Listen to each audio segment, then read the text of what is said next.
Mikhail Lermontov was a multi-million-dollar luxury liner. 12 decks high and longer than a city block, she was the pride of the Soviet cruise fleet.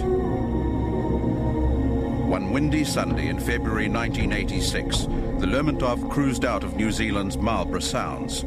738 people were expecting a sightseeing trip down the South Island's stunning west coast. Instead, they sailed into the worst of all possible nightmares. By nightfall, crew members were fighting for the lives of every single passenger on board. And a Russian came running into me and he said, "Val, move quickly," and threw me a blanket. "Go now." We're in a Mayday situation. And John was screaming out, "Pa, we're going to drown, are we going to drown?" And I said, "No, John, don't be stupid."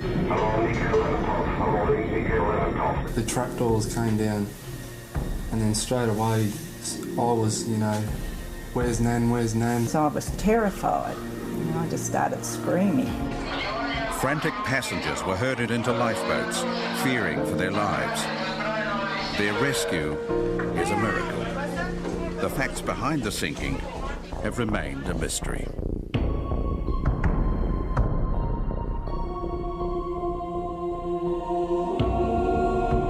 Two careers founded that summer's day.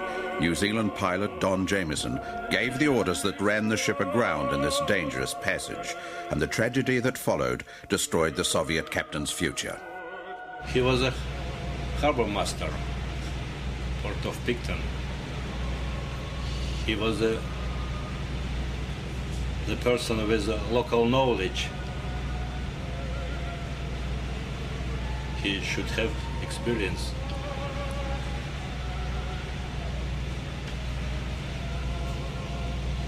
I trusted him.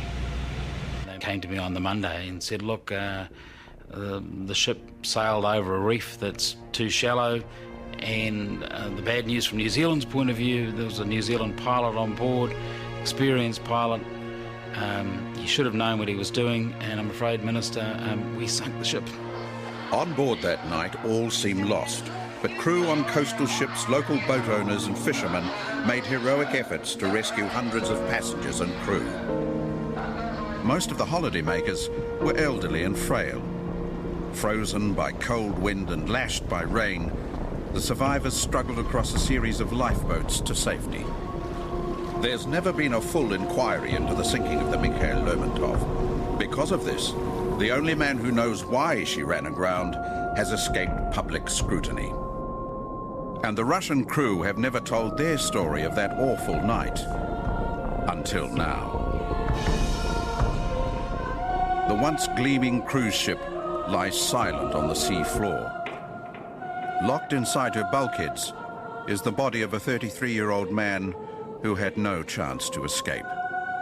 Engineer Pavel Zagliadimov had been with the ship for 2 years, but his son Andrea and his widow Svetlana were never able to bury the husband she supported through his training. Pavel was a very meticulous man, and he wouldn't leave his post during an emergency. When the accident happened, he went down to his post, the engine room. He was down there, and the water was coming in, and they closed the watertight doors while he was in the engine room. The dramatic sinking of the Mikhail Lermontov echoed round the world. New Zealand had recently taken centre stage in the Cold War. The new Labour government's anti-nuclear policy had outraged traditional allies, the United States. In international politics, New Zealand was now very vulnerable. The ship's master, Vladimir Vorobyov, was a graduate of the distinguished Leningrad Higher Marine School. After 30 years, he'd risen to become captain of the flag-bearer of the Soviet cruise fleet. But he finished a ruined man. After the sinking, Vorobyov was demoted to a desk job. He now commands a small freighter in Africa. The Lermontov was 15 years old. She had just had a $29 million refit and been strengthened for ice. 12 stories high, and nearly 2 football fields long, she boasted an entertainment lounge, 5 bars, an all-weather swimming pool, a cinema, a disco, restaurants and shops. A cruise on the Mikhail Lermontov will create memories that will last forever. Memories of romantic nights under the stars. Although Captain Vorobyev was not her regular master, he knew the ship very well and had captained her before. 2 of the most flamboyant crew members were cruise director Peter Warren and singer Val Corvell. Both very experienced on cruise liners, they say the Lermontov's special charms made her extremely popular.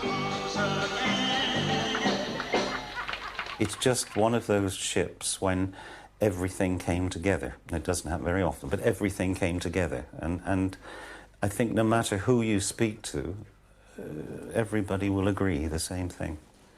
It was a family.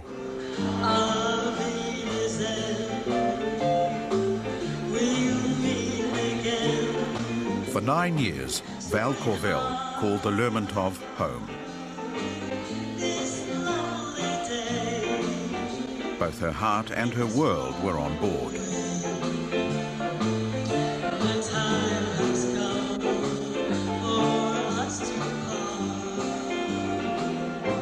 Well, it was the nicest ship that I've worked on, and I loved all the Russians and all the staff. I just loved them. Passengers boarded this ship of dreams for many reasons. Joan Dillon was recovering from her husband's recent death. The ship's elegance amazed her. The ship was a lovely ship. It looked beautiful. It was beautifully fitted out. The cabin was lovely. The lounges were all beautiful. And one particular thing that we saw was this beautiful, almost like a, I don't know, a solarium or something, where they had all these beautiful birds. Here, with the relaxing sound of birds chirping in the background, you can meet with your friends and be served refreshments. Kylie Krellin left her boyfriend on the wharf in Sydney to keep her mother company on holiday.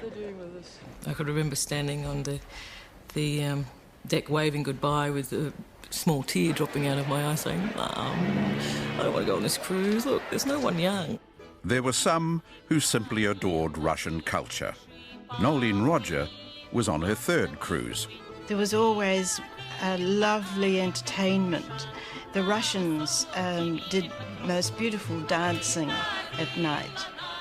I went to Russian classes again this time, but only a couple, and you learn to say spasiba, which is Russian for thank you, and the cruise faces would light up when you said that, and they would say spazhelsta, you're welcome.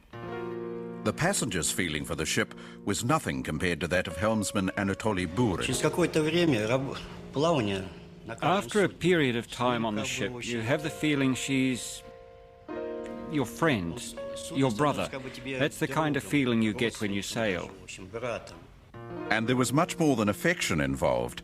Everything Jean Anderson owned was in her cabin. The ship was my home. You live on there. It's not like you're a passenger on there for 2 weeks. 10 days into this luxury trip, orders from New Zealand pilot Don Jameson led to a tragedy from which many would never fully recover. In a night none would forget, more than 700 people would band together to save each other.